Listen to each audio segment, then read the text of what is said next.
அஸ்ஸலாமு அலைக்கும். இப்போ கட்லெட் எப்படி செய்கிறதுன்னு பார்ப்போம்.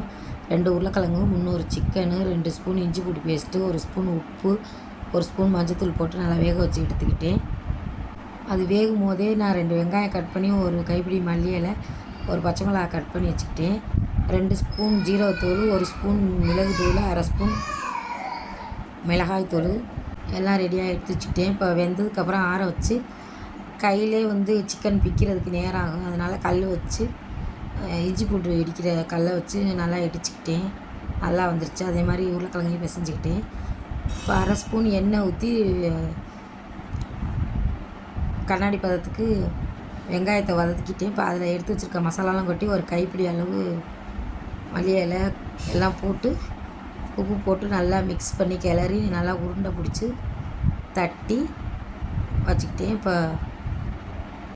கார்ன்ஃப்ளவர் மாவு தண்ணி ஊற்றி கொஞ்சமாக கெட்டியாக கரைச்சி வச்சுக்கிட்டேன். அதில் டிப் பண்ணி ப்ரெட் க்ரம்ஸில் போட்டு அல்ஹம்துலில்லாஹ் கட்லெட்டை பொரித்து எடுத்துக்கிட்டேன்.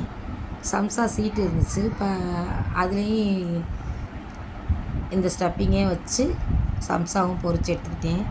அல்ஹம்துலில்லாஹ் ரொம்பவே நல்லா இருந்துச்சு. சாப்பிட்டு பார்த்தோம். உங்களுக்கு பிடிச்சிருந்தா லைக் பண்ணி, ஷேர் பண்ணி, சப்ஸ்கிரைப் பண்ணுங்கள். இதே மாதிரி நீங்களும் செஞ்சு சாப்பிட்டு பாருங்கள். ரொம்பவே நல்லா இருந்துச்சு கட்லெட்டு. அதே மாதிரி சம்சாவிலே இந்த ஸ்டப்பிங்கை வச்சு செஞ்சோன்னா ரொம்பவே நல்லா இருந்துச்சு. இன்றைக்கி நோம்பு திறக்க எங்கள் வீட்டில் கட்லெட்டு ஜூஸ் தான். அல்ஹம்துலில்லாஹ் பிடிச்சிருந்தா லைக் பண்ணி, ஷேர் பண்ணுங்கள், சப்ஸ்கிரைப் பண்ணுங்கள்.